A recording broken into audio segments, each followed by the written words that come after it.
Stand by for Bwana.org radio. In 3, 2, 1. Cue the announcer.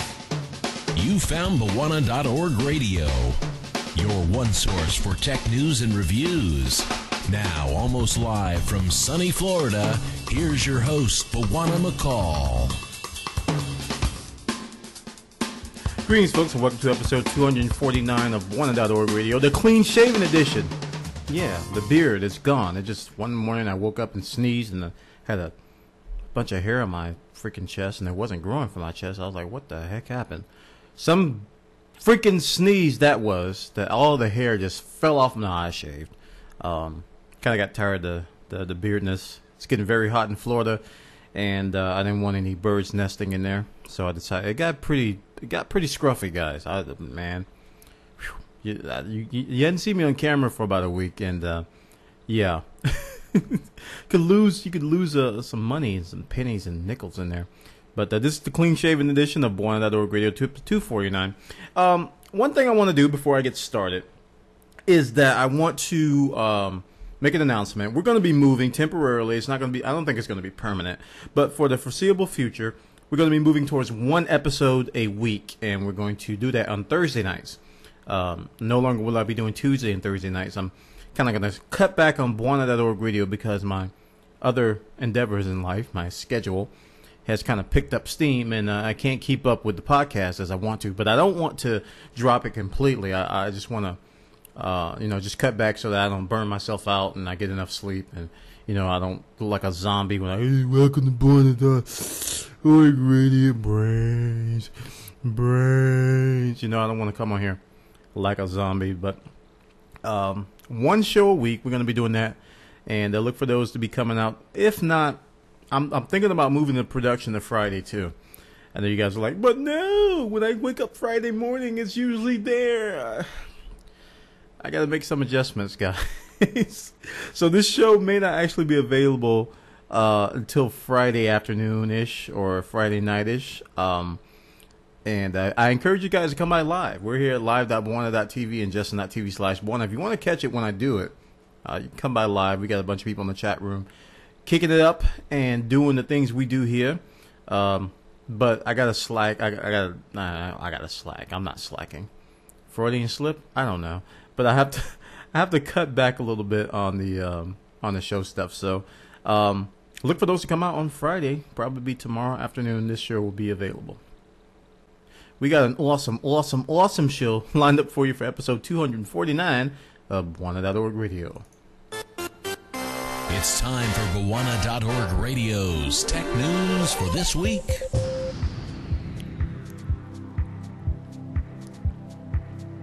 And for story numero uno, story number one, we're going to talk about EA.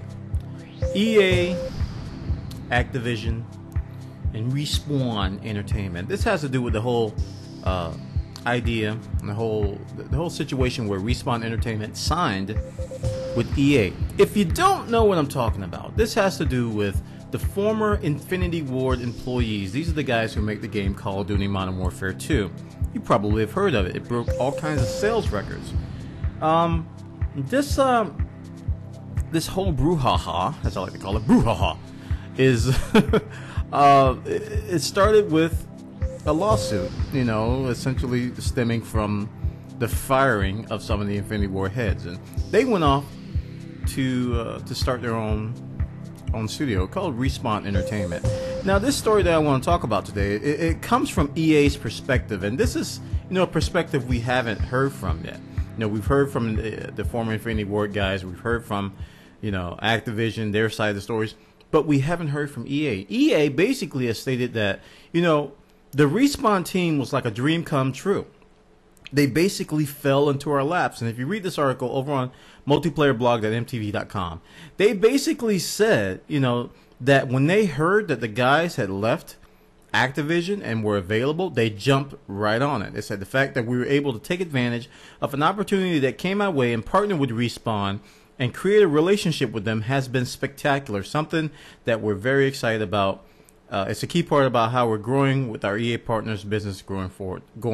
Now, they called the Jason West and Vincent Pella big players in the industry and that are worthy of respect. And you gotta respect them, even though we got a lot of quarrels with Modern Warfare 2.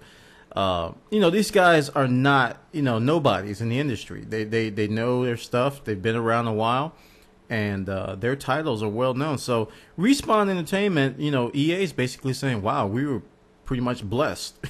We were very, very, very happy to have this happen to us. And, when you're looking at this from a lawyer perspective, you probably say, well, yeah, that's what they're going to say. Especially with the court battles going on and Activision claiming that Respawn Entertainment, Vincent Pella, and Jason West were, plotting this whole thing the entire time. EA is going to take an innocent approach. I mean, they're going to say this. I believe them, but from a court perspective, they're going to say, well, we didn't know they were going to leave, blah blah blah blah blah. So the whole fiasco is puzzling, and at the same time, it's fun to watch. It's like I don't know, it's not a train wreck. You can't help but watch, but it's like something, I don't know, it's like an intriguing mind bender puzzle. You just can't stop paying attention to it. Very, very interesting. Check it out, guys. This is EA's take on Respawn Entertainment and how they feel about it. Fell into our laps over on multiplayer.mtv.com. Now we're going to talk about MAG as for our next story. You guys, if you don't know, let me know. Let me tell you right now. Let me tell you. Let me get you in to know that Buana loves him some MAG. Okay? All right. This guy right here, this guy sitting here, clean shaven, sort of clean shaven, not clean, kind of scruffy now. He loves him some MAG. So I play quite a bit of MAG on the PlayStation 3, and really enjoy myself, having a lot of fun with it. So I was happy to see this article over on PlayStationLifestyle.net that Zipper has gave us another hint that they're going to be releasing yet more DLC. Because we just come off some DLC that they released, downloadable content. They hint at some massive MAG DLC. Now, up till now, we've been kind of given like little, I don't know, just little morsels. They haven't been really, we haven't got the cake yet. We've been just getting little tiny Hershey's Kisses. They gave us these little gear packs, these guns, all these little things, reskinned guns with, just with adjusted specifications, better accuracy in some cases, better, higher rate of fire on some guns. They've just been tweaking it. But this time, here's the quote. Senior Community Manager Jeremy Dunham said on the official MAG forum that our DLC after this one, the one that just came out, will be BIG. So, as a MAG crazed fan that I am, the one thing that I'm hoping for, and that I think a lot of people are hoping for, is new maps. We are begging for new maps. I think the game really, really needs it. I think if they charge for it, I will pay for it. I'm not a big fan of DLC. Like I said, I don't like the idea. Up till now, we've been getting our stuff free. If they want to give it to me for free, then fine. But, man, we need some maps, man. We definitely need some maps. So check this out. I'm hoping that they give us some maps. This is over on PlayStationLifestyle.net. They give us some maps. It's probably going to double my MAG time. I'm already playing too much as it is, especially since I'm starting to learn more and more about squad leader. I'm about to move up to platoon leader, guys. You see me stream MAG, don't be surprised if I'm commanding an entire platoon, because I'm getting very comfortable with it. And when one gets comfortable, he gets very dangerous. Check it out. This one's over on PlayStationLifestyle.net. They got the details over there. Now we're going to stay on the PlayStation 3, but this time we're going to talk about a game that I'm looking forward to, big time. And it's probably going to be the one title that I'm going to purchase this month. There's a lot of new titles coming out, a lot of big titles, on all the platforms. But this is the one title I'm thinking about getting. It's called Modnation Racers, and it's kind of a cross. The best way I can describe it to people, it's a cross between Mario Kart and Little Big Planet. Mario Kart, Little Big Planet, just combined into this customizable kart racer. Very, very customizable in the fact that you can build your own tracks. So if you're in the European parts of the world, a lot of you are, you'll be happy to know that there's going to be a Modnation Racer bundle. 2 bundles, as a matter of fact. There's going to be a bundle for the PlayStation 3 Slim. It's going to be a 250 gigabyte bundle for 315 euros, which is about $418 US. And the PSP bundle, because this game is also coming to the PSP. PSP 3000 bundle is 150 euros or $199 US. You can also go to this website and click on the links to the Amazon links. It'll take you right there. You can buy them. Very, very exciting for those of us looking forward to the Modnation Racers game. So check it out. This is over also on PlayStationLifestyle.net. They got the details over there. And while we're on this topic, let's go ahead and talk about the Modnation Racers PSP version, which is going to have a demo. This demo is going to come out on May 11th. That's about, 5 days from now. Right. Modnation Racers PSP demo due on May 11th. So if you're anxiously anticipating Modnation Racer on your PlayStation Portable, you'll be happy to know that it will be on PSP's online store on Tuesday, May 11th. You can download the demo. You can check it out, give her a test drive, and let me know what you think. I can't find my PSP. I've been looking all over the house. It's just one of the things about moving. Things just get lost. I don't know where it is. So if you guys get this PSP demo, let me know how it goes. Let me know how the controls are, how the graphics are. If they include some things to let you to build tracks in the demo, which I hope they do. Let me know how that goes. So this is going to be available May 11th. You can check it out. Over there, over on the same. No, this one's over on PlayStation.joystick.com. They got the details right there. So check it out. Next story, we're going to continue on the PlayStation 3 train. There's been a lot of PlayStation news coming out, but this one kind of pertains to me personally because I bought a launch PlayStation 3 unit. When the PlayStation 3 first came out, I have one of those launch units. It's a 60 gigabyte with the Wi-Fi and all the USB and all the backwards compatibility, all that stuff. So it's getting kind of old. I bought it in 2007. It's coming up on 2010. We're creeping towards 2011 very, very quickly, guys. We're about to approach mid-year. It's creeping up on us.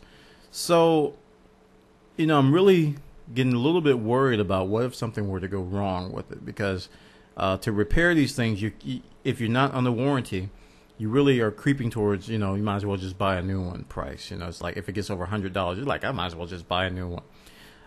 So I was happy to see that Sony is going to be launching official protection plans for the PS3 and the PSP. And that's right. According to this site, this says Sony charges $150 plus shipping if you want to get repaired and you're not under warranty.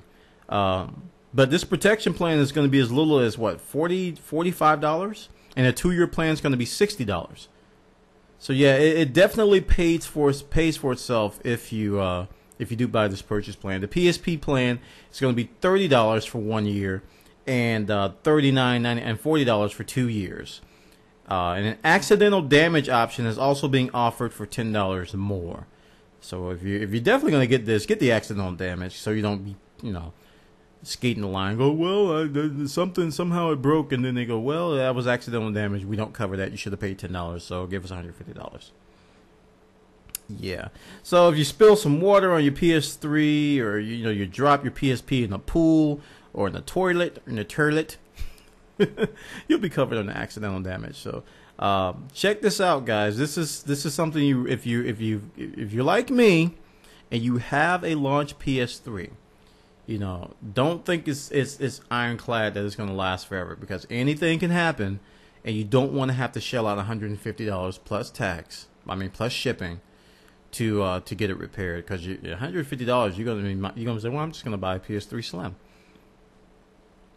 You pretty much halfway there. So So check it out, guys. This is over on joystick.com, and they got the details over there. You're listening to Bawana.org Radio, a potpourri of tech news and reviews. Now, a couple months ago, last week, and the week before, and the week before that, I've been talking about Steam. Notably, Steam on the Mac platform. Been very, very excited. It's supposed to be coming out May, I believe, 12th.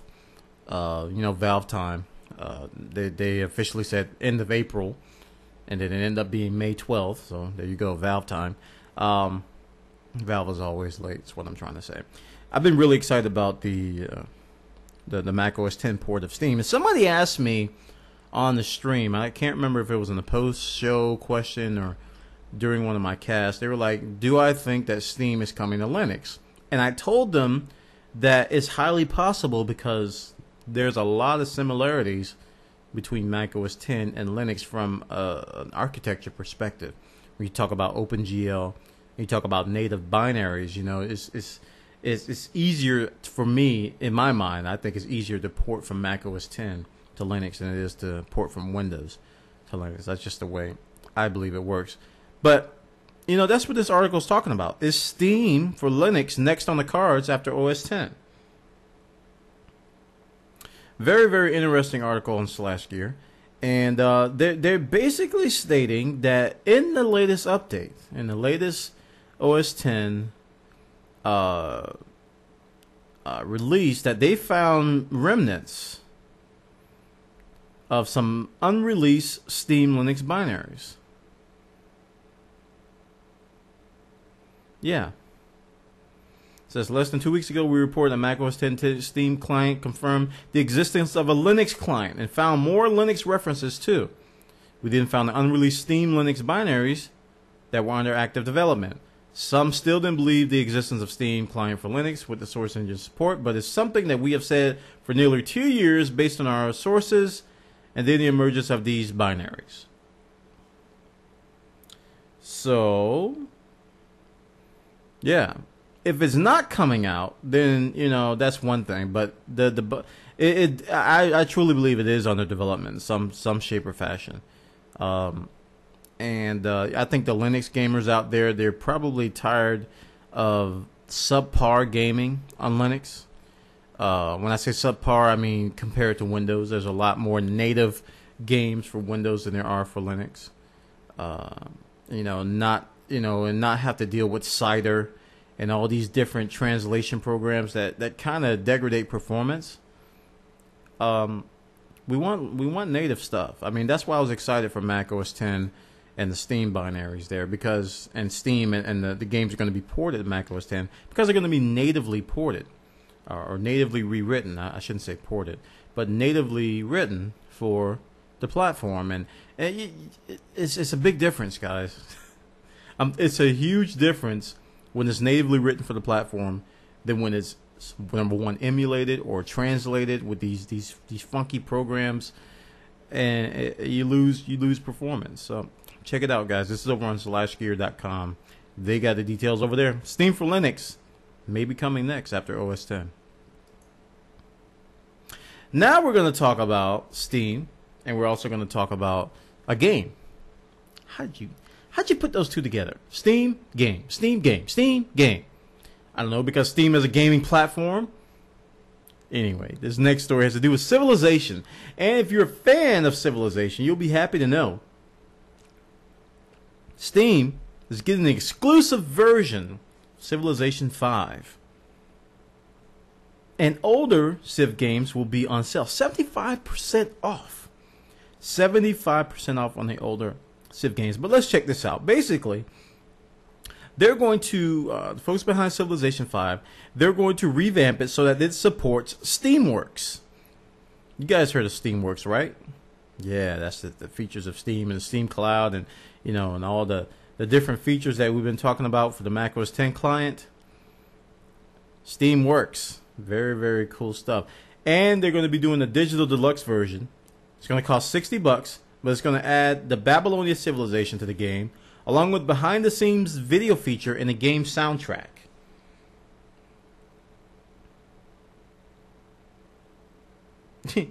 Yeah.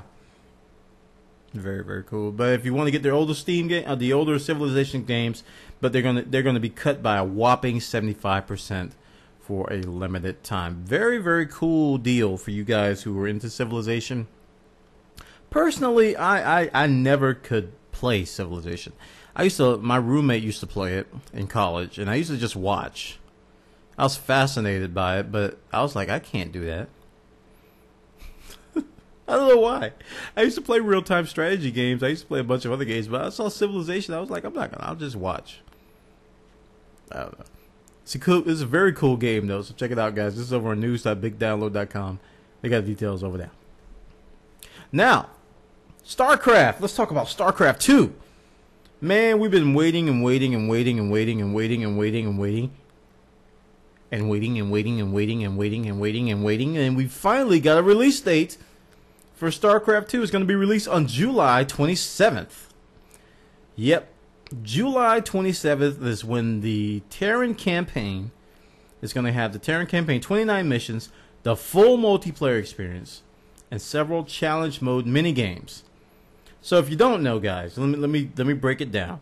Some of you probably don't know that the Starcraft 2 game that's coming out on July 27th is not going to include the Protoss nor the Zerg single player campaign. It's only going to include the Terran single player campaign, but you can play with all races in the multiplayer portion.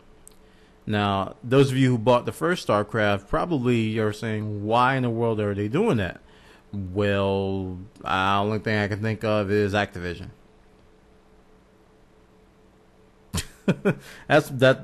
Activision. That's the only thing I can say.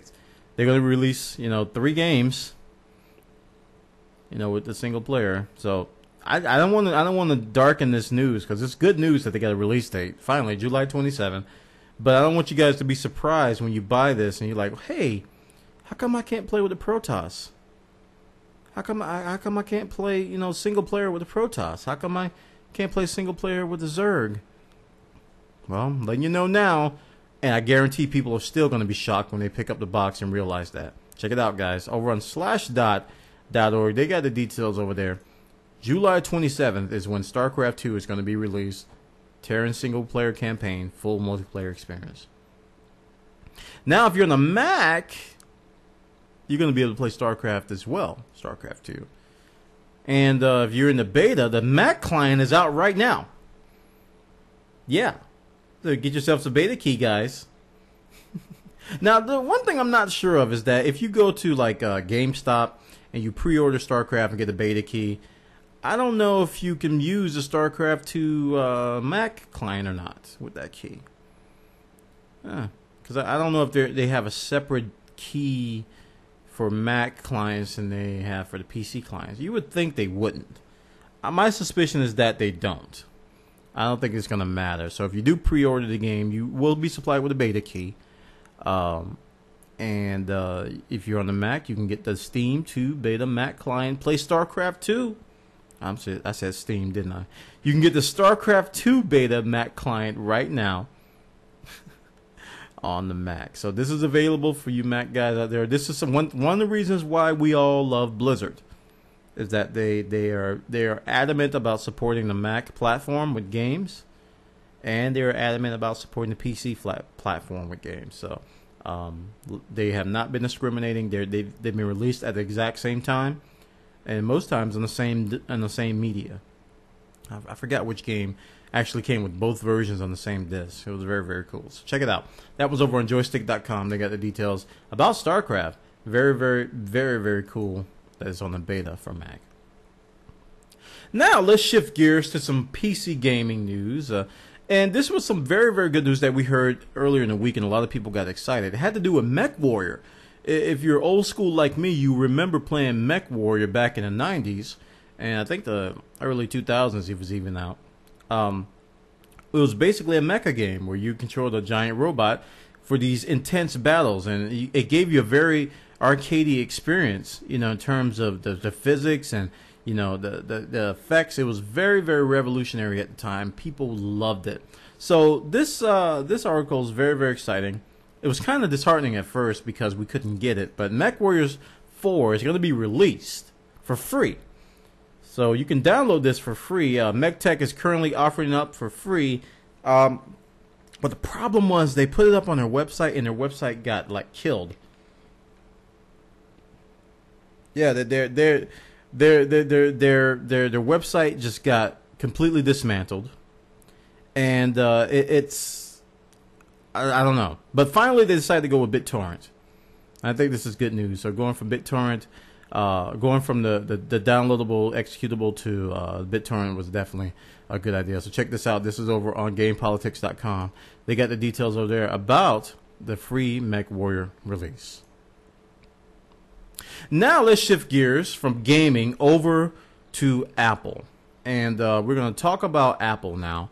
And one of the things that Apple is very, very proud of is, you know, when they hit these milestones, when they hit like 1 million, 1 billion, you know, 5 million, 10 million, they make a big deal out of it. It's part of their image. You know, we're selling so much of these particular products. So I was no surprise that when the iPad came out, I knew this was going to happen. Whenever they sold 1 million, whenever they sold 1 million of anything, you're going to get an announcement. Apple announces 1 million iPads sold, and it only took 28 days. Isn't that a movie? 28 days. 28 days. I think that's a movie title. Anyway, the device only came out April 3rd, guys, and it's only sold sold 1 million already. So I think a lot of people who wanted this and expected this to fail probably are trying to rationalize what's going to happen next. Well, sales are going to die out. This is only for the Apple sheep. They're only going to buy it because they buy anything Apple. If Apple comes out with a giant golden toilet seat, they will buy it and sit on it and pay homage to Steve Jobs every time they use the bathroom. So anytime Apple comes out with something new, these guys go out and spend $5,000 on anything that Apple puts out. And every time it's going to fail. The same thing happened with the Apple TV. Blah, blah, blah, blah, blah, blah, blah, blah, blah, blah, blah. Hey.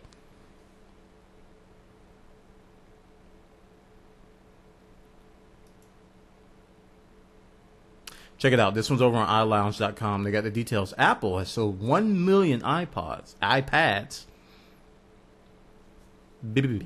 1 million iPads, according to iLounge.com. Check it out. Speaking of the iPad, I found this today. No, I didn't. It was actually posted on the forum. I think Strat6888888 posted it on the forum about an iPad which was mounted in a kitchen cabinet. This is very, very cool, guys. This guy, he designed this whole mount to where he could take the iPad out fairly easily. He just has to lift it up. He could take it out, take it to his computer, take it wherever. But it's kind of like a stand. It's like a mount for his kitchen, where he would just mount it in there. He can watch things. I think that they have a video. Yeah, they have a video down here at the bottom.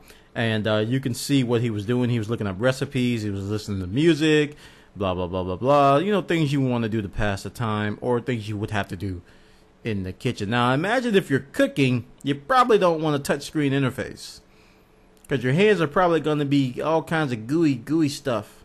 Even if you wash them, even if you're drying them, you're going to be probably leaving all kinds of fingerprints on your iPad. But those of you with iPads probably already know it's a fingerprint magnet. Anyway, I thought it was a cool idea. I thought it was a cool idea to mount this in your kitchen cabinet. Check it out, guys. This is over on the iPhone blog. They got the details over there about the iPad mounting in the kitchen. Now, we've been talking about Apple, and we've been talking about Apple versus Adobe. And, you know, there's this big push right now with Flash. And, you know, the whole notion with Flash is, you know, it doesn't run very well on mobile devices. This is...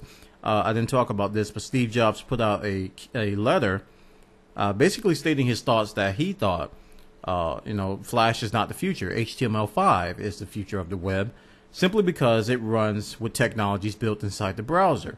And you don't have to rely on a third-party plugin or another layer on top of your browser when you're dealing with minuscule resources on a mobile platform, when you talk about plugins and, added layers, you really don't have room for that. So, that's why Flash has not been able to run on mobile devices.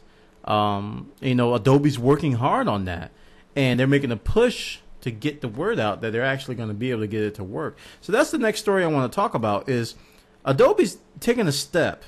They're going to give free Android smartphones preloaded with Flash to their employees.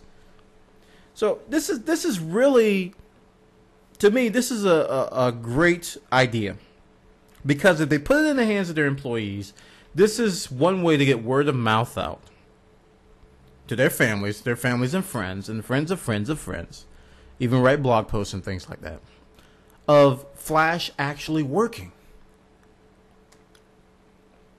Flash actually working on a mobile device. Because up till now, we haven't seen it. And everybody who cries that Apple should put Flash on the iPhone, I'm like, well, the other phones don't have it. And if they do have it, it sucks. So, that's the idea, to get it to work. And Adobe has been pretty, slow on the Mac OS X development front. I think that's the frustration with Steve Jobs is, you guys are dragging your heels here, and you should be getting to work. But this is a great idea to give smartphones to their employees, because I think it's going to spread positive word of mouth. Hopefully, it won't be negative word of mouth. Hopefully the thing will actually work with Flash 10.1, the mobile version of Flash 10.1. Check it out. This is on electronista.com. They got the details over there. Now, speaking of Android, we're going to stay on that topic. And one of the things that, really shocked me, I was shocked when someone brought this up to me. They told me, and I didn't believe them at first, because I just didn't believe them. They told me that you are not allowed to install applications on a memory card with Android. The system forbids you from doing it. I was like, what? You can only install apps on the internal memory. I was like, what? And then I was all like, huh? And then I was all like, what? Yeah, I couldn't believe it. So, and I confirmed it. I talked with people who knew of the issue. And they're like, yeah, that's an issue. Yeah, that's the problem. Yeah, that's the. And I'm like, well, they need to fix that. And it came out a while ago that Google said they were going to actually address it. People got excited, but a lot of time has passed. So this article over at Engadget.com really brings some light to the issue. Is that Android support for memory card app storage is finally coming soon. I don't know if it's going to be the next version of Android or not. I mean, you gotta hope for it. This is such a silly thing. I really can't rationalize why they would do that. Could it be performance? Could it be the way that Android does multitasking? Because Android does a very unique way of multitasking applications that nobody else is doing. So maybe it has to do with that. I'm trying to find a technical reason for it, and I can't think of one. Very, very interesting. Check this out, guys. This is over on Engadget.com. It's going to be coming soon. How soon is soon? Hopefully it's sooner than Valve time. We'll have to watch that one very closely. Engadget has a story. Check it out. Now, we've been talking about Android and just all these new features that are coming, possibly with, Flash app storage and with Flash memory app storage and Flash 10.1 on the latest version. But, it may not mean a whole lot if users aren't upgrading. According to this story on Apple Insider, apparently a lot of Android users are not upgrading their OS to the latest version. And this is not surprising. The same thing happens on the iPhone. I think it happens a whole lot more on other phones. People just would not update their firmware. Only the geeks would do it. Or only the people that have problems, or people who were in the know that a new feature was coming out. And, you know, this article goes on to state several reasons why that may be happening. You know, certain phone manufacturers come out with updates later than others, blah, blah, blah, blah. Some users don't know about the features. All kinds of reasons. This is based on an AdMob survey, if you will. An AdMob is like a Google subsidiary. It basically broke down the OS, and they said that Android 1.5 was on 38% of the phones, and Android 2.0, 2.1 was on 35%, and Android 1.6 is on 26%. So it's like spread out evenly across the board. So I was like, this is very, very interesting. And, you know, Adobe's talking about putting Flash on the Android, and they better be careful. They better not say, "Well, we've got Flash on an Android's entire insert number here million user base."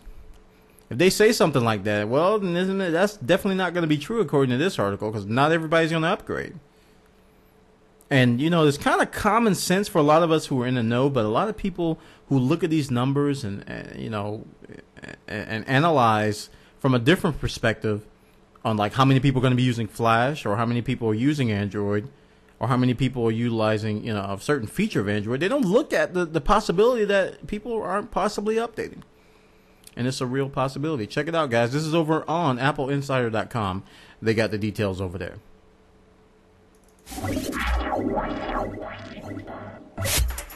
You found Bwana.org Radio. Tech news and tech gadgets for the hardcore geek in all of us.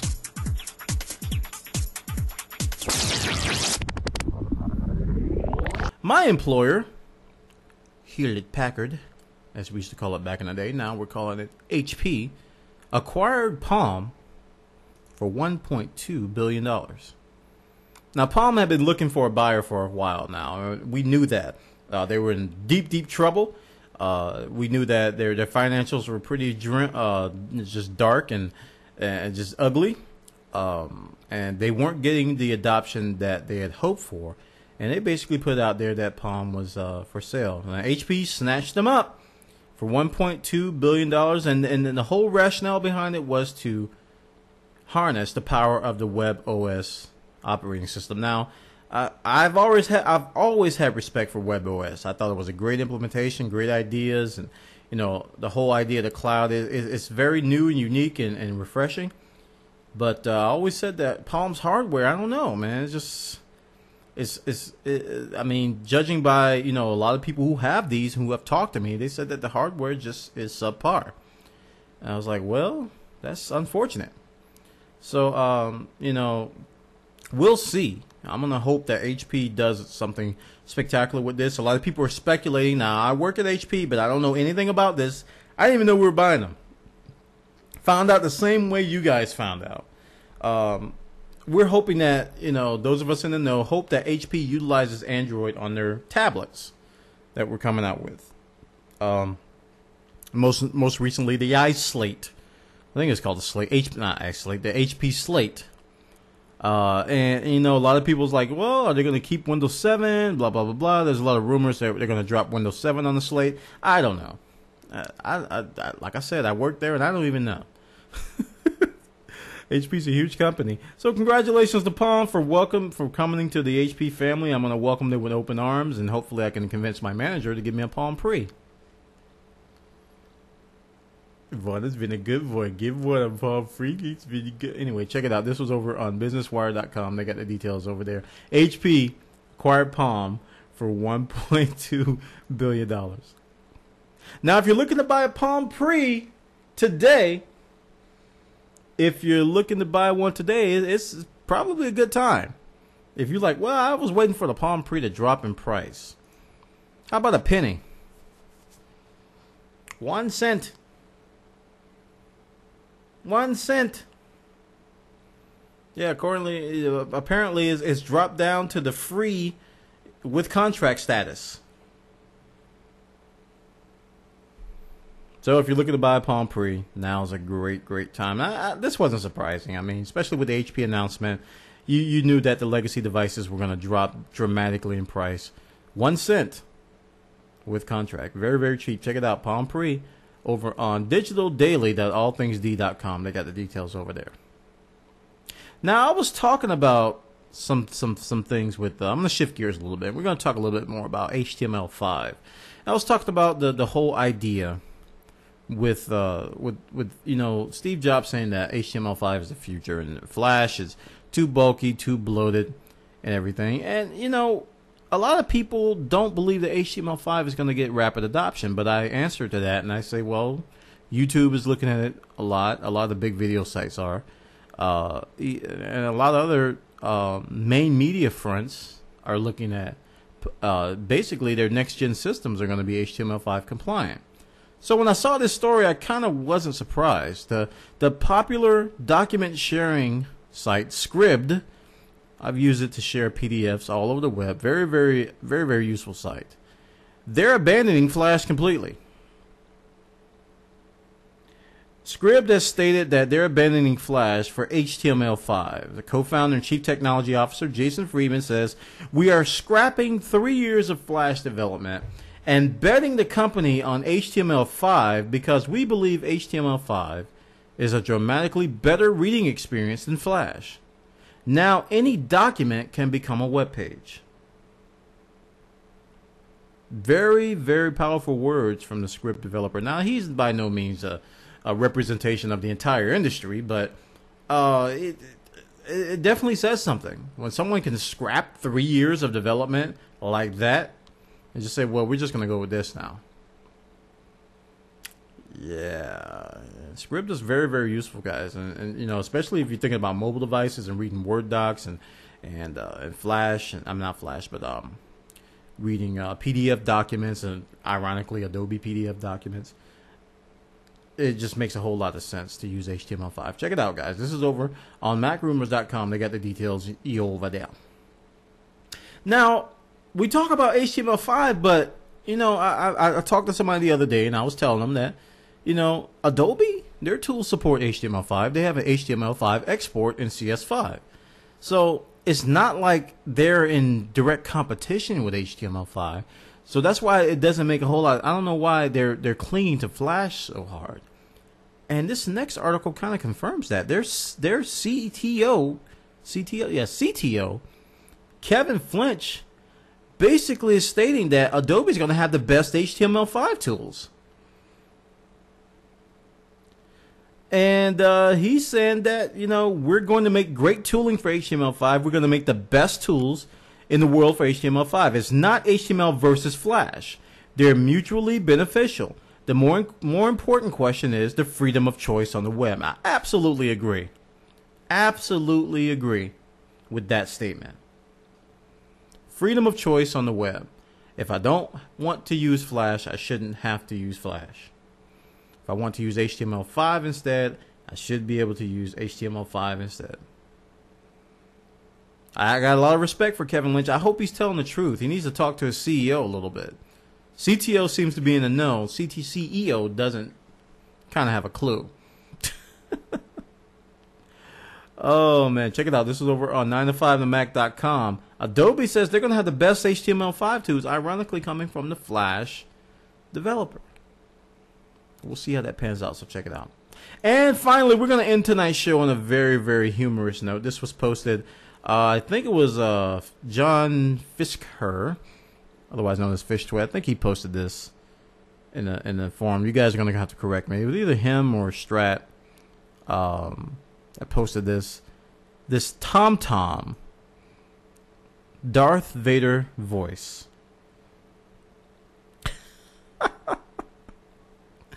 TomTom has announced Star Wars voices for your GPS. And there is a hilarious video up that they produced with Darth Vader in the audio booth trying to get his lines right.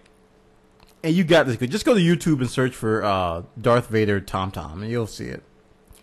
But this article talks about that these voices are now available for €7.95. C-3PO is coming in June. Yoda is coming in July. Han Solo is coming in August. So if you want your GPS to sound like Star Wars characters, you can purchase these voices. And judging by the Darth Vader video, they're going to be pretty good. They're going to be very, very good. Check it out, guys. I'll tell you, you're going to laugh. It's a very, very funny video.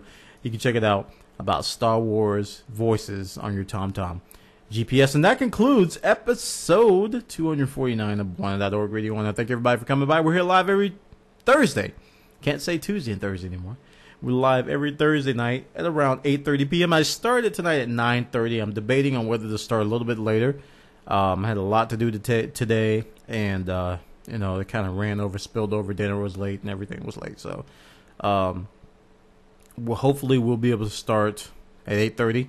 So if you come by, or if you follow me on Twitter, I try to update Twitter. Try to update the status, the topic in the IRC channel, and the topic on JTV. I try to keep those updated so you can know when I'm going to be live on Thursday night. So I want to thank everybody for coming by. We had a great time tonight. Chat's been lively. Everybody's been cooperating, talking about the topics. Very humorous stuff in there. I've been glancing and chuckling at some of the stuff over there. All right, folks, that concludes episode 249 of One.org Radio. And I will see you next time.